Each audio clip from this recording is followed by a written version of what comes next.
ભગવાન કૃષ્ણ પૃથ્વી પર આવ્યા છે ગાયો માટે, ભગવાન આવ્યા છે ગોપીઓ માટે, અનેક જીવોના કલ્યાણ કરવા માટે ભગવાન પૃથ્વી પર મનુષ્ય લીલા કરે છે.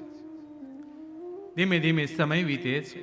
રોજ ભગવાન સવારમાં ગાયોને લઈ ગોવાળિયાઓની સાથે ભગવાન ગૌચારણ કરવા જાય છે. એક વારનો સમય છે, ભગવાન ગાયોને લઈ વાછરા ગાયો ગોવાળિયાની સાથે ગૌચારણ કરતા કરતા થોડે દૂર નીકળ્યા છે. ગાયોને લઈને દૂર નીકળી ગયા. જંગલની અંદર હારે જે ખાવાના બથણા હતા એ આજ ભૂલી ગયા.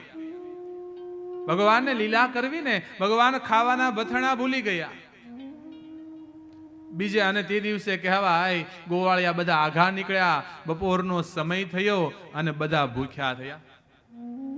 ગોવાળિયા ભૂખ્યા થયા, ભગવાન ભૂખ્યા થયા. ગોવાળિયા કે લાલા ભાઈ ભૂખ બહુ લાગી છે. ભગવાન કે ગોવાળિયા ભૂખ તો મને લાગી છે, પણ લાલા હવે અહીંયા શું કરશું? અહીંયા કઈ ફળ ફૂલ છે નહીં, શું ખાવું આપણે? ભગવાન કે એક કામ કરો, જાઓ સામે કોઈ આશ્રમ હોય એવું લાગે છે, યજ્ઞનો ધુમાડો નીકળો છે આકાશમાં, કંઈક યજ્ઞ ચાલતો હશે, તમે જાઓ, જઈ અને જ્યાં તે યજ્ઞ કરતા હોય એને કહેજો કે કૃષ્ણને ભૂખ લાગી અને જમવાનું આપે.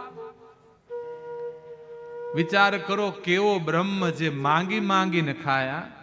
જેને જમાડવા માટે, આ વ્રજવાસીઓના અહોભાગ્ય, જેને જમાડવા માટે એમ કહી શકાય કે મોટા મોટા મંદિરોમાં અન્નકોટ ભોગ લગાવે, પણ તેમ છતાંય ભગવાન જમે નહીં. ઈ ભગવાન ગોકુળમાં માગી માગીને જમ્યા.